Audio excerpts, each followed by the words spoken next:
കർത്താവിൻ്റെ അതിപരിശുദ്ധ നാമം മഹത്വപ്പെടുമാറാകട്ടെ. ഇന്ന് രാവിലെയും ഗ്രേസ് ടി വിയിലുള്ള പ്രഭാത സന്ദേശവുമായി നിങ്ങളെ അഭിസംബോധന ചെയ്യാൻ കർത്താവ് തന്ന അവസരത്തിനായി ഞാൻ ദൈവസന്നിധിയിൽ സ്തോത്രം ചെയ്യുകയാണ്. കഴിഞ്ഞ ദിവസങ്ങളൊക്കെ യേശുവിൻ്റെ വചനത്തിൽ കൂടെ അല്ലെങ്കിൽ വിശുദ്ധ വേദപുസ്തകത്തിൽ കൂടെ നമുക്ക് ഓരോ ദിവസവും വേണ്ട വചനവും ആഹാരവും നമുക്ക് ലഭിപ്പാൻ കർത്താവ് അവസരം നൽകി. ശുശ്രൂഷിപ്പാൻ ദൈവം ഈ എളിയവനായ എന്നെയും കർത്താവ് ബലപ്പെടുത്തിക്കൊണ്ടിരിക്കുന്നതിനെ ഓർത്ത് ഞാൻ ദൈവത്തിന് സ്തോത്രം ചെയ്യുകയാണ്. നിങ്ങളുടെയൊക്കെ പ്രാർത്ഥനയാണ് ഞങ്ങളെ ഇങ്ങനെ നിർത്തിയിരിക്കുന്നത്. ഞങ്ങളെ കുടുംബമായി ഞങ്ങളുടെ കുഞ്ഞുങ്ങളെ മിനിസ്ട്രിയൊക്കെ കർത്താവ് നടത്തുന്നത് ലോകമെമ്പാടുമുള്ള ദൈവമക്കളുടെ പ്രാർത്ഥനയാണ്. നിങ്ങളുടെ പ്രാർത്ഥന ഇന്നും ഞങ്ങൾക്ക് കോട്ടയാണ്. നന്ദി പറയുന്നു.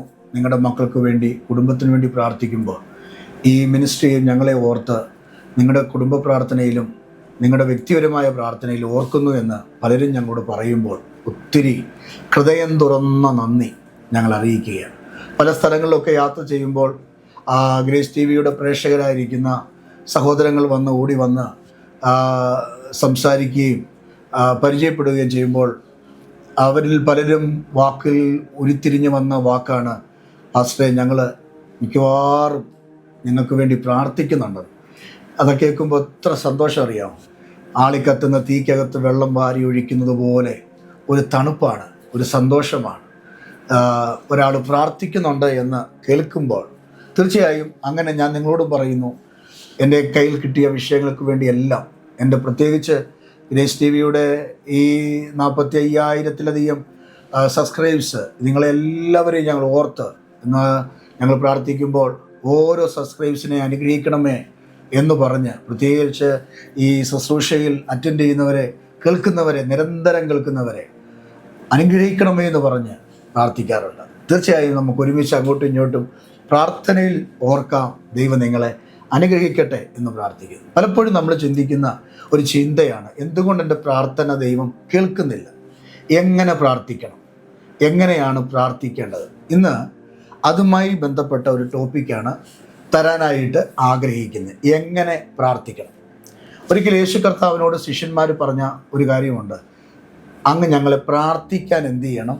പഠിപ്പിക്കണമേ. അതായത് മത്തായിയുടെ സുവിശേഷം 6-ാം അധ്യായം 9 മുതൽ 13 വരെയുള്ള വാക്യങ്ങളിലാണ് ആ ഭാഗത്ത് കാണാൻ കഴിയുന്നത് പ്രാർത്ഥിക്കാൻ എങ്ങനെ പഠിപ്പിക്കും, അല്ലെങ്കിൽ യേശു എങ്ങനെയാണ് പഠിപ്പിച്ചത് എന്ന് കാണുന്നു. നമ്മൾ യേശു പഠിപ്പിച്ച പ്രാർത്ഥന നമ്മൾ പഠിക്കണം. ആ പ്രാർത്ഥന നമ്മൾ നമ്മുടെ ജീവിതത്തിൽ അത് അനുഗ്രഹമാക്കി തീർക്കണം. വീണ്ടെടുക്കപ്പെട്ട പ്രത്യേകിച്ച് പെന്തക്കോസ്തുകാരുടെ ഇടയിൽ യേശു പഠിപ്പിച്ച പ്രാർത്ഥന ആ പ്രാർത്ഥനയിൽ ചൊല്ലാറില്ല, ചൊല്ലുന്നതായിട്ട് കണ്ടിട്ടില്ല. എന്തുകൊണ്ട്?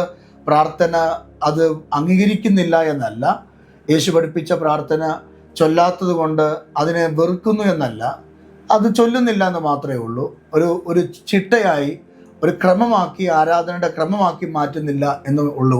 പക്ഷേ യേശു പഠിപ്പിച്ച ഒരു കാര്യം നമുക്ക് എടുത്തു കളയാനായിട്ട് പറ്റത്തില്ല, പ്രത്യേകിച്ച് എനിക്കത് പറ്റില്ല. അതുകൊണ്ട് യേശു പഠിപ്പിച്ച പ്രാർത്ഥന നമ്മുടെ ജീവിതത്തിൽ എന്നും ഒരു അനുഗ്രഹമാണ്. യേശു തൻ്റെ ശിഷ്യന്മാരോട് പറഞ്ഞ ഒരു കാര്യമാണ്, നിങ്ങൾ പ്രാർത്ഥിക്കുമ്പോൾ എങ്ങനെ പ്രാർത്ഥിക്കണം. ഞാനത് വായിച്ചു കേൾക്കും. സ്വർഗസ്ഥനായ ഞങ്ങളുടെ പിതാവേ, അങ്ങയുടെ നാമം പരിശുദ്ധമാക്കണമേ, അങ്ങയുടെ രാജ്യം വരണമേ, അങ്ങയുടെ ഇഷ്ടം സ്വർഗത്തിലെ പോലെ ഭൂമിയിലും ആക്കണമേ, ഞങ്ങൾക്ക് ആവശ്യമുള്ള ആഹാരം ഇന്ന് ഞങ്ങൾക്ക് തരണമേ, ഞങ്ങളുടെ കടക്കാരോട് ഞങ്ങൾ ക്ഷമിച്ചിരിക്കുന്നത് പോലെ ഞങ്ങളുടെ കടങ്ങളെയും ഞങ്ങളോട് ക്ഷമിക്കണമേ, ഞങ്ങളുടെ പരീക്ഷയിൽ അകപ്പെടാതെ ദുഷ്ടൻ്റെ കയ്യിൽ നിന്ന് വിടുവിക്കണമേ, രാജ്യവും ശക്തിയും മഹത്വവും എന്നേക്കും അങ്ങയുടേതാണല്ലോ എന്നാണ് പ്രാർത്ഥിക്കാൻ യേശു കർത്താവ് പറഞ്ഞത്. അപ്പോൾ യേശു കർത്താവ് തൻ്റെ ഏകാന്തതയിൽ തൻ്റെ ശിഷ്യന്മാരോട് പറഞ്ഞ പ്രാർത്ഥനയാണ്. എങ്ങനെ പ്രാർത്ഥിക്കണം എന്നതിനുള്ള മറുപടിയാണ് മത്തായിയുടെ സുവിശേഷം 6-ാം അധ്യായം 9 മുതൽ 13 വരെ. ഇത് ബൈഹാർട്ടായി അറിയാവുന്ന ആളുകൾ നമ്മുടെ ഇടയിലുണ്ട്. അത് തീർച്ചയായും നിങ്ങൾക്കതൊരു അനുഗ്രഹമാകട്ടെ. എന്നാൽ ഇന്ന് നമ്മൾ ചിന്തിക്കാൻ പോകുന്ന അതേ ചോദ്യത്തിൽ നിന്നുകൊണ്ട് പുതുനിയമ വിശ്വാസിയായിരിക്കുന്ന നാം എങ്ങനെ പ്രാർത്ഥിക്കണം? യേശു കർത്താവ് പഠിപ്പിച്ച പ്രാർത്ഥന പോലെ ശിഷ്യന്മാരോട് പറയുക, ഈ വണ്ണം പ്രാർത്ഥിക്കുക. എന്നാൽ ഇന്ന് രാവിലെ ഞാൻ നിങ്ങളോട് പറയുക, ഈ സന്ദേശം കേൾക്കുന്ന നിങ്ങളോട് പറയുക, ഈ കാലഘട്ടത്തിൽ നിങ്ങൾ എങ്ങനെ പ്രാർത്ഥിക്കണം? നിങ്ങൾ എന്നും ഈ ഒരു വാക്യം പറഞ്ഞുകൊണ്ട് നടക്കുകയല്ല, അത് നിങ്ങളുടെ ജീവിതത്തിൽ അനുഗ്രഹമാകുമ്പോൾ തന്നെ നിങ്ങൾ ദൈവത്തോട്, നിങ്ങളുടെ യേശുവിനോട് നിങ്ങൾ എങ്ങനെ പ്രാർത്ഥിക്കണം? അതിന് ഒരു 6 കാര്യങ്ങൾ ഞാൻ നിങ്ങൾക്ക് പറഞ്ഞു തരാം. 6 കാര്യങ്ങൾ നിങ്ങൾ ശ്രദ്ധിച്ച് കേൾക്കണം. ഒന്നാമത് നമ്മൾ പ്രാർത്ഥിക്കേണ്ടത് എങ്ങനെയാണെന്ന് ചോദിച്ചാൽ, ഞാൻ എഴുതി വച്ചിരിക്കുന്നത് ഇങ്ങനെയാണ്: മുൻകാല വിടുതലിന് നന്ദി പറഞ്ഞു പ്രാർത്ഥിക്കണം. എന്ന് പറഞ്ഞാൽ ഇത് 2026 ഇത് ഈ ദിവസം, ഈ മാസം, കഴിഞ്ഞ ഏപ്രിൽ മാസം വരെ പ്രാർത്ഥിച്ച പല വിഷയങ്ങളുണ്ട് ഇല്ലേ? അതിനെത്ര വിഷയങ്ങൾക്ക് ദൈവം നമുക്ക് മറുപടി തന്നു. നമ്മൾ എപ്പോഴെങ്കിലും യേശുവിന് നന്ദി പറഞ്ഞിട്ടുണ്ടോ? പലപ്പോഴും നമ്മൾ ആവശ്യങ്ങൾ പറയുന്നവരാ, നന്ദി പറയാറില്ല. ഇന്നലെ നമ്മൾ പ്രാർത്ഥിച്ചു, ഇന്നലെ പ്രാർത്ഥിച്ചു. എന്താ പ്രാർത്ഥിച്ചേ? യേശുവിൻ്റെ പ്രാർത്ഥനയിൽ തന്നെ നമുക്കെടുക്കാം. എൻ്റെ കടക്കാരോട് ഞാൻ ക്ഷമിച്ചതുപോലെ എൻ്റെ കടങ്ങളെ എന്ത് ചെയ്യണം? ക്ഷമിക്കണേ. ഇന്നലെ ഒരു കടത്തിന് വേണ്ടി പ്രാർത്ഥിച്ചു. ദൈവം നമ്മുടെ കടം ഇന്നലെ രാത്രി വീട്ടി, അല്ലെങ്കിൽ ഇന്നലെ വീട്ടി. ദൈവം വഴി തുറന്നു. ഇന്ന് നമ്മൾ പ്രാർത്ഥിക്കുക അടുത്ത വിഷയം കൊണ്ടാണ്. അടുത്ത വിഷയം കടമല്ലായിരിക്കും, മക്കളുടെ ജോലിയായിരിക്കും, അല്ലെങ്കിൽ കാലിൻ്റെ വേദനയായിരിക്കും, ഉപ്പുറ്റിയുടെ പെരുപ്പ് മാറാനായിരിക്കും, നമ്മുടെ കൈയുടെ ഷോൾഡറിനുള്ള ആ വേദന മാറാൻ വേണ്ടിയായിരിക്കും പ്രാർത്ഥിക്കുന്നത്. പക്ഷെ ഇന്നലെ കടങ്ങൾക്ക് വേണ്ടി പ്രാർത്ഥിച്ചതിന് കടം ദൈവം വീട്ടി, അതിനുള്ള വഴി തുറന്നു തന്നിട്ട് ഇന്നത്തെ പ്രാർത്ഥന നമ്മൾ എന്ത് ചെയ്യുന്നില്ല? കർത്താവേ, ഇന്നലെ എനിക്ക് കടം ഉണ്ടായിരുന്നു, എനിക്കൊരു 50,000 രൂപ ആവശ്യമായിരുന്നു, സന്ധ്യയാവുന്നതിന് മുമ്പ് ദൈവം എനിക്ക് തന്നല്ലോ, അങ്ങനെ അതിന് നന്ദി എന്ന് പറഞ്ഞു പ്രാർത്ഥിക്കാറുണ്ടോ? പലരുടെയും പ്രാർത്ഥനയിൽ അത് കാണാറില്ല. എന്ന് പറഞ്ഞാൽ ഇന്നലകളിൽ ദൈവം ചെയ്തതിന് നന്ദി പറയാതെ വീണ്ടും വീണ്ടും ആവർത്തിച്ച് ആവശ്യങ്ങളെല്ലാം പറഞ്ഞുകൊണ്ടിരിക്കുക. അതുകൊണ്ട് ആ പ്രാർത്ഥന പൂർണ്ണമാകുന്നില്ല. ഒരു ദൈവത്തിൽ പ്രാർത്ഥിക്കുമ്പോൾ, ഇന്നത്തെ കാലഘട്ടത്തിൽ പ്രാർത്ഥിക്കുമ്പോൾ, ഇന്നലകളിൽ യേശു നിനക്ക് ചെയ്തു തന്ന നിന്റെ കടങ്ങൾ മാറിയതിന്, രോഗം മാറിയതിന്, ആഹാരം തന്നതിന് നീ എന്ത് ചെയ്യണം?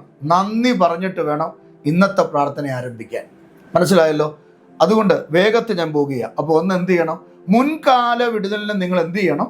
നന്ദി പറയണം. 2, വിശ്വാസത്തോടു കൂടെ നിങ്ങൾ പ്രാർത്ഥിക്കണം. എന്താ പ്രാർത്ഥിക്കേണ്ടത്? യാക്കോബിന്റെ ലേഖനം 1-6 വാക്യത്തിൽ അവിടെ എഴുതിയിട്ടുണ്ട്, നോക്കിയാൽ മതി. വിശ്വാസത്തോടു കൂടെ പ്രാർത്ഥിക്കണം. ലഭിച്ചു എന്ന് വിശ്വസിച്ച് പ്രാർത്ഥിക്കണം. രോഗം മാറി എന്ന് വിശ്വസിച്ച് എന്ത് ചെയ്യണം? പ്രാർത്ഥിക്കണം. കടം മാറി എന്ന് വിശ്വസിച്ച് എന്ത് ചെയ്യണം? പ്രാർത്ഥിക്കണം. എൻ്റെ കർത്താവിന് എന്നെ വിടുവിക്കാൻ കഴിയും, ഈ വിഷയത്തിന് മറുപടി തരാൻ കഴിയുമെന്ന് വിശ്വസിച്ച് എന്ത് ചെയ്യണം? പ്രാർത്ഥിക്കണം. അപ്പോൾ 2 എന്ത് ചെയ്യണം? വിശ്വാസത്തോടെ പ്രാർത്ഥിക്കണം. 3, സന്തോഷത്തോടെ പ്രാർത്ഥിക്കണം. എന്ന് പറഞ്ഞാൽ എന്താ? മുഖം പാടിയിരുന്ന് ദൈവത്തോട് പ്രാർത്ഥിക്കരുത്. യേശു കർത്താവ് ഒരിക്കൽ പറഞ്ഞു, ഉപവാസത്താലും പ്രാർത്ഥനയിലും അല്ലാതെ ഈ ജാതി നീങ്ങിപ്പോവുകയില്ല. നിങ്ങൾ ഉപവസിക്കുമ്പോൾ കപടഭക്തിക്കാരെ പോലെ നിങ്ങൾ എന്ത് ചെയ്യരുത്? ഉപവസിക്കരുത്. നിങ്ങളുടെ തലയിൽ എണ്ണ തേച്ച് നിങ്ങളുടെ മുഖം കഴുകി, എന്ന് പറഞ്ഞാൽ നിങ്ങളുടെ മുഖം എപ്പോഴും തെളിവോടുകൂടെ പ്രാർത്ഥിക്കണം. നിങ്ങളുടെ മുടിയൊക്കെ എണ്ണ പുരട്ടി തേച്ച് മിനുക്കി ചീകി വെടിപ്പാക്കി മുഖമൊക്കെ കഴുകി നല്ല പ്രസന്നതയോടുകൂടെ ദൈവസന്നിധി പ്രാർത്ഥിക്കാനായിട്ട് ഇരിക്കണം. ഉറക്കപ്പായെന്ന് എഴുന്നേറ്റ് വരുന്നത് പോലെ, നിരാശപ്പെട്ട് വരുന്നത് പോലെ, തകർന്നു വരുന്നവനെ പോലെ നിങ്ങൾ എന്ത് ചെയ്യരുത്? പ്രാർത്ഥിക്കരുത്. എങ്ങനെ പ്രാർത്ഥിക്കണം? സന്തോഷത്തോടെ പ്രാർത്ഥിക്കണം, ഒരുക്കത്തോടെ പ്രാർത്ഥിക്കണം, നന്ദിയോടെ പ്രാർത്ഥിക്കണം. മുൻകാല കാര്യങ്ങൾക്ക് നന്ദി പറഞ്ഞ്, വിടുതലിന് നന്ദി പറഞ്ഞ് എന്ത് ചെയ്യണം? പ്രാർത്ഥിക്കണം. 4, ആമേൻ, 3 നേരം പ്രാർത്ഥിക്കണമെന്നാണ് വേദപുസ്തകത്തിൽ. പറ്റിയില്ലെങ്കിൽ 2 നേരം കുറയാതെ പ്രാർത്ഥിക്കണം. രാവിലെ പ്രാർത്ഥിക്കണം, വൈകിട്ട് പ്രാർത്ഥിക്കണം. ദാനിയേൽ പ്രാർത്ഥിച്ചത് രാവിലെയും ഉച്ചയ്ക്കും വൈകിട്ടുമാണ് പ്രാർത്ഥിച്ചത്.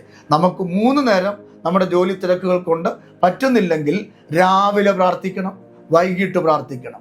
കിടക്കപ്പായക്ക് പോകുന്നതിന് മുമ്പ് പ്രാർത്ഥിക്കണം, കിടക്കപ്പായ എഴുന്നേറ്റിട്ടും പ്രാർത്ഥിക്കണം. അങ്ങനെ 2 നേരം കുറയാതെ നമ്മുടെ ജീവിതത്തിൽ എന്ത് ചെയ്യണം? പ്രാർത്ഥന ഉണ്ടായിരിക്കണം. പേഴ്സണൽ പ്രാർത്ഥന ഉണ്ടായിരിക്കണം. കുടുംബ പ്രാർത്ഥന അല്ലാതെ വ്യക്തിപരമായി ഒറ്റയ്ക്കിരുന്ന് പ്രാർത്ഥനാ മുറിയിലോ ബെഡ്റൂമിലോ ആലയത്തിലോ അല്ലെങ്കിൽ ലിവിങ് റൂമിലോ ഒറ്റയ്ക്കിരുന്ന് വേദപുസ്തകം വായിച്ച് എല്ലാ ദിവസവും പ്രാർത്ഥിക്കണം. അതാണ് നമ്മുടെ ജീവിതത്തിലെ ഏറ്റവും വലിയ അനുഗ്രഹം. അപ്പം നോക്കിക്കേ, എങ്ങനെ പ്രാർത്ഥിക്കണം? 3 നേരം പ്രാർത്ഥിക്കണം, ഇല്ല കഴിഞ്ഞെങ്കിൽ 2 നേരം പ്രാർത്ഥിക്കണം. പിന്നെ എങ്ങനെ? വ്യക്തിപരമായ പേഴ്സണൽ പ്രാർത്ഥന ഉണ്ടായിരിക്കണം. 5ാമത്തെ വിഷയം എന്ന് പറയുന്നത്, ആരോടും പറയാതെ നിങ്ങളുടെ വിഷയങ്ങൾ ദൈവത്തോട് പ്രാർത്ഥിക്കണം. അത് വലിയൊരു സബ്ജക്റ്റാണ്. നിങ്ങളുടെ വീട്ടിൽ ഒരു ഉദാഹരണം പറഞ്ഞാൽ, നിൻ്റെ കൊച്ചിന് ഒരു കല്യാണം വരിക, നീ അത് ആദ്യം നാട്ടുകാരോടും വീട്ടുകാരോടും പള്ളിക്കാരോട് പോലും എന്ത് ചെയ്യരുത്? പറയരുത്. അത് അടയും, ആ വഴി ബ്ലോക്കാവും. ഒരു വീട് വെക്കാൻ പോവുക, ആരോടും ചാടിക്കയറി ഞാൻ വീട് വെക്കാൻ പോവാ കേട്ടോ, എൻ്റെ പ്ലാൻ ഇതാ കേട്ടോ, ഇതെല്ലാവരും കണ്ടേന്ന് പറഞ്ഞ് വാട്സപ്പിലും ഇൻസ്റ്റാഗ്രാമിലും ഫേസ്ബുക്കിലും ഷെയർ ചെയ്തിട്ട് നാട്ടുകാരെ മൊത്തം കാണിക്കരുത്. അതിൻ്റെ പ്രവൃത്തി കഴിഞ്ഞിട്ട്, അത് നിൻ്റെ കയ്യിൽ വന്നിട്ട്, അതിൻ്റെ പണി പൂർത്തിയാക്കിയിട്ട് നീ മറ്റുള്ളവരോട് എന്ത് ചെയ്യണം, പറയണം. ചില ആളുകളെ കണ്ടുണ്ട്, ഒരു കാര്യം നടക്കാൻ തുടങ്ങുമ്പോഴേ നാട്ടുകാരോട് എന്ത് ചെയ്യും, വിളിച്ചു പറയും, ഫോണിൽ കൂടെ വിളിച്ചു പറയും, കൂട്ടുകാരോട് പറയും, കണ്ടവരോട് പറയും, കേട്ടവരോട് പറയും. നോക്കിക്കേ, ആ കാര്യം നടക്കത്തില്ല. 2026 ആദ്യമായിട്ട് വിദേശ രാജ്യത്ത് പോകുവാനായിട്ട് ആഗ്രഹിച്ച ഒരു വഴി തുറന്ന ഒരു സമയം എനിക്കുണ്ടായിരുന്നു. പക്ഷെ എന്ത് അറിയാം, ഒരാൾ എന്നോട് ഓഫർ ചെയ്തു ഒരു രാജ്യത്ത് എന്നെ കൊണ്ടുപോകാം. ഞാനത് പള്ളിക്കാരോടും വീട്ടുകാരോടും നാട്ടുകാരോടും കൂട്ടുകാരോടും മൊത്തം പറഞ്ഞു നടന്നു. ഇന്ന് വരെ ഞാൻ ആ രാജ്യത്ത് പോയിട്ടില്ല. പക്ഷേ മറ്റു പല നാളുകളിൽ പല രാജ്യങ്ങളിൽ പോയിട്ടുണ്ടെങ്കിലും അത് എനിക്ക് സംഭവിച്ചില്ല. പക്ഷെ അന്ന് എനിക്ക് കാര്യം മനസ്സിലായി. എന്നെ സ്നേഹിച്ചൊരു ദേവദാസനോട് പറഞ്ഞു, മോനെ ആരോടും നീ എന്ത് ചെയ്യരുത്, നിന്റെ കാര്യം തുറന്നു പറയരുത്, നടന്നിട്ട് പറയണം. അങ്ങനെയാണെങ്കിൽ ഞാൻ ആത്മാവിൽ പറയാം, എൻ്റെ ജീവിതത്തിൽ പല കാര്യങ്ങളും ഞാൻ രഹസ്യമാക്കി വെച്ചപ്പോൾ അത് നടക്കേണ്ട സമയം നടന്നു കഴിഞ്ഞിട്ടാണ് മറ്റുള്ളവർ എന്ത് ചെയ്ത് അറിഞ്ഞത്. അല്ലെങ്കിൽ ജലസിയുടെ ആത്മാവുണ്ട്. നോക്കിക്കേ, ആ ആത്മാവ്, ആ സ്പിരിറ്റ് എന്ത് ചെയ്യുന്നറിയാം, അസൂയയുടെ ആത്മാവ് നമ്മുടെ പല വഴികളെയും മുടക്കും. അതുകൊണ്ട് എന്ത് ചെയ്യണറിയോ, നീ പ്രാർത്ഥിക്കുന്നത് ദൈവത്തോട് മാത്രം പറയണം, ആരോടും പറയരുത്. മുട്ടുമടക്കി പ്രാർത്ഥിക്കണം, യേശുവിനോട് പ്രാർത്ഥിക്കണം. വിഷയം ദൈവത്തോട് മാത്രം ഷെയർ ചെയ്യണം, മനുഷ്യരോട് എന്ത് ചെയ്യരുത്, ഷെയർ ചെയ്യാതെ പ്രാർത്ഥിക്കണം. 6ാമത്തെ വിഷയം, യേശുവിനോട് നീ പ്രാർത്ഥിക്കണം. ആരോട് പ്രാർത്ഥിക്കണം? യേശുവിനോട്. മരിച്ചവരോടും മൺമറഞ്ഞു പോയവരോടും പ്രാർത്ഥിക്കരുത്, മനുഷ്യരോട് പ്രാർത്ഥിക്കരുത്. അപ്പോൾ തന്നെ ജീവിച്ചിരിക്കുന്നവരോട് എന്ത് ചെയ്യരുത്, പ്രാർത്ഥിക്കരുത്. ഒരു മീഡിയേറ്ററിനോട് എന്ത് ചെയ്യരുത്, പ്രാർത്ഥിക്കരുത്. അവർക്ക് ആർക്കും നമ്മളെ സഹായിക്കാൻ കഴിയത്തില്ല. യേശു അല്ലാതെ ഈ ഭൂമിയിൽ ഒരു ദൈവമില്ല. നമുക്ക് ഏക ആശ്രയം യേശു മാത്രമാണ്. യേശുവിനോട് നിങ്ങൾ പ്രാർത്ഥിക്കുക. അങ്ങനെ നിങ്ങൾ പ്രാർത്ഥിച്ചു നോക്കൂ, നിങ്ങൾ പ്രാർത്ഥിക്കുന്ന വിഷയത്തിന് ഒരു മറുപടി കിട്ടും. ഈ വണ്ണം നിങ്ങൾ പ്രാർത്ഥിച്ചാൽ, ഈ 6 വിഷയത്തിൽ നിങ്ങൾ പ്രാർത്ഥിച്ചാൽ, നിങ്ങളുടെ ഈ കാലഘട്ടത്തിലെ പ്രശ്നങ്ങൾക്ക് ഒരു പരിഹാരമുണ്ടാകും, ഒരു മറുപടി ലഭിക്കും.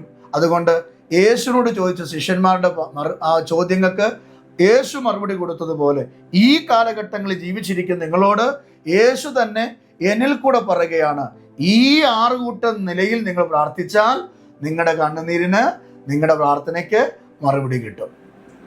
വിശ്വസിക്കുന്നോ? എങ്കിൽ ഞാൻ നിങ്ങൾക്ക് വേണ്ടി പ്രാർത്ഥിക്കാം. ഒരു നിമിഷം കണ്ണടയ്ക്കാമോ? കർത്താവേ, ഈ സന്ദേശം നിന്റെ മക്കൾ കൊടുക്കുകയാണ്. ഞങ്ങൾ എങ്ങനെ പ്രാർത്ഥിക്കണമെന്ന് ഞങ്ങളോട് ലളിതമായി വ്യക്തമായി അങ്ങ് ഞങ്ങൾക്ക് തന്നു. അത് പറഞ്ഞു കൊടുക്കാൻ അടിയനെ നീ ബലപ്പെടുത്തിയല്ലോ. അപ്പാ, ഈ പ്രാർത്ഥന, ഈ മെസ്സേജ് അനേകരുടെ ജീവിതത്തിൽ ഒരു വഴിത്തിരിവായി, ഒരു ടേണിംഗ് പോയിൻ്റായി കർത്താവെ അത് പരിവർത്തിക്കണമേ. അനേകർ അനുഗ്രഹിക്കപ്പെടാൻ ഈ 6 നിലയിൽ പ്രാർത്ഥിക്കാൻ അവർക്ക് കൃപ കൊടുക്കണേ. ദൈവരെ ബലപ്പെടുത്തണേ, കൃപയുടെ മറവിൽ മറയ്ക്കണേ, ബന്ധനങ്ങളെ അഴിക്കണമേ. യേശുവിൻ നാമത്തിൽ തന്നെ ആമേൻ. ദൈവം നിങ്ങളെ അനുഗ്രഹിക്കുമാറാകട്ടെ. അടുത്ത ദിവസം അടുത്തൊരു ദൂതുമായി നമുക്ക് കാണാം. കർത്താവ് നിങ്ങളെ അനുഗ്രഹിക്കുമാറാകട്ടെ.